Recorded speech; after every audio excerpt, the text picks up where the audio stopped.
Hi, my name is Nick Willison, and for our research project, we did the question, why do people have different tastes in music? So my section of it was about background and upbringing, influence, and music preferences. Question number 1 talks about how culture affects how people grow up and what genres they prefer. The culture someone grows up in strongly shapes what they feel in music and what they think is good. People naturally gravitate towards the sound they hear often in their childhood. For example, cultures centered around rhythm and dance may lead to preferences for Afrobeats or Latin music, while Western exposure often leads to liking pop, country, or rock. Cultural traditions like using music for celebration, storytelling, or worship also guide what genres people can connect with most. Do people raised in multicultural families show a wider range of music genre preferences? Yes. Growing up in a multicultural home exposes people to multiple languages, instruments, and styles, which usually broadens their tastes. Someone with parents from different cultural backgrounds may enjoy both genres they were raised around, and this early mix makes them more open to unfamiliar styles. Question 3. How does exposure to genre-specific in childhood shape adult preferences? Music heard in childhood forms emotional anchors. Songs or styles tied to early memories create nostalgia later on. Most of those genre preferences appealing in adulthood and early exposure are also influences in how the brain processes rhythm and melody, so those familiar sounds tend to stay preferred over time.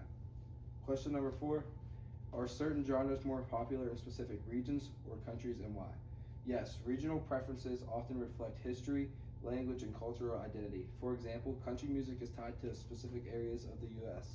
K-pop is more South Korea, and reggae is linked to Jamaica. Local industries and media also promote certain genres, strengthening national or regional identity. My name is Ethan Robeson, and I researched the question, how the mind and brain shape personal genre preferences, focusing on the psychology of music.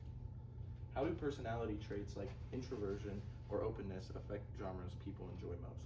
Personality influences the music people gravitate towards.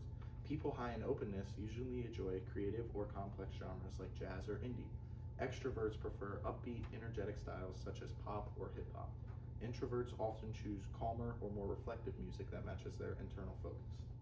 Question 2. What role does dopamine play in why we enjoy certain genres more than others?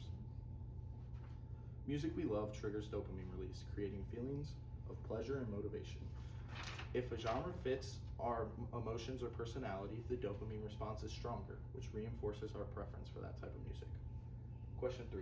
How does the brain react differently when listening to a favorite genre versus a disliked one? Favorite music activates the brain's reward centers, making us feel good.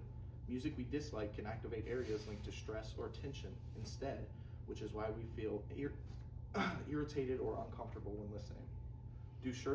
Question 4. Do certain genres stimulate stronger emotional responses or memories than others? Yes. Music connected to teenage years or important life events tend to spark strong emotions and vivid memories because it is tied closely to the brain's emotional and memory systems. Nostalgic, pop, rock, or emotionally intense genres often trigger these strong emotional reactions. Hi, my name is Lilly Bromstead, and I researched the question, how people use genres emotionally and socially. Number 1, how do people use different genres to express and manage their emotions? Music helps regulate emotions. People choose genres to match their mood or shift it. For example, sad music can help with processing grief, while energetic music can lift someone's mood up or motivate them. Question 2, does mood influence the genre someone chooses at a given moment? Yes. People often choose music based on what they're doing or feeling. Calm music at night, energetic music before events, or nostalgic songs during social moments. Mood and situation directly shape genre choice. Question 3. Do people bond more easily with others who share similar genre preferences? Yes. Shared music taste creates social connection.